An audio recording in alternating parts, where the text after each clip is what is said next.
အာလူးဟင်းဆိုရင်လည်းငငယ်ကလေးကဘလို့ချက်ချက်အရင်ကြိုက်ပါတယ်ရှင်ဒါပေမဲ့အခုလိုမျိုးလေးငရုတ်သီးစိမ်းဆက်ဆက်နဲ့အာလူးဟင်းလေးကိုတော့ပိုကြိုက်ပါတယ်ရှင်အရင်ဦးဆုံးအာလူးချက်ဖို့အတွက်စူပုတ်ရက်လေးတွေတွက်ခုလိုက်ပါမယ်ရှင်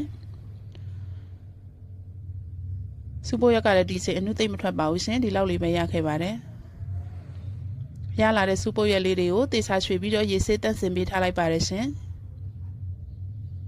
ပြီးသွားရင်အာလူးလေးတွေကိုလည်းကိုယ်အဆင်ပြေသလိုလီးရေဆေးပြီးတော့စက်သားမုန့်လေးနဲ့နေထားလိုက်ပါတယ်ရှင်ဒါကတော့စက်သွန်နီစက်သွန်ဖြူငရုတ်သီးစိမ်းပစွန်ချောင်းမုန့်လေးတွေပါစီပူရင်ဆန်နွှဲမုန့်လေးထည့်လိုက်ပါမယ်ရှင်ပြီးရင်စက်သွန်ဖြူလေးထည့်ပြီးတော့စီတက်ပေးလိုက်ပါမယ်စက်သွန်နီလေးထည့်ပေးလိုက်ပါမယ်ရှင်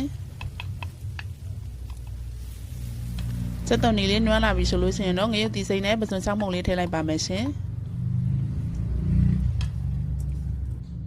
ပြီးရင်အယောင်တင်မုတ်လေးနည်းနည်းထည့်လိုက်ပါမယ်ရှင်အယောင်လေးပိုလှသွားအောင်လို့ပြီးရင်သူ့ကိုတေချာလေးစီတက်ပေးလိုက်ပါမယ်ပြီးသွားရင်အာလူးတွေထည့်လိုက်ပါမယ်ရှင်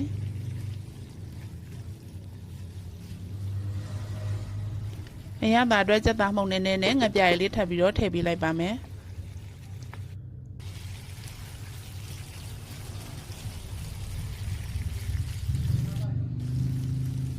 ပြီးရင်တော့အာလူးနူးအောင်ရေလေးထည့်ပြီးတော့တည်ပေးထားလိုက်ပါမယ်ရှင်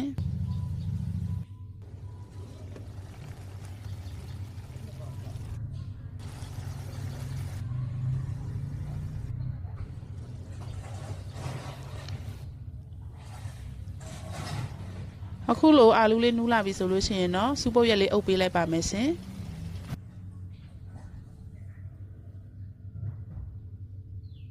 ဒါဆိုရင်တော့ဒီတိုင်းထမင်းပြူလေးနဲ့စားရင်လည်းကောင်းသလိုအရွက်ကြိုပူပူလေးတစ်ခွက်နဲ့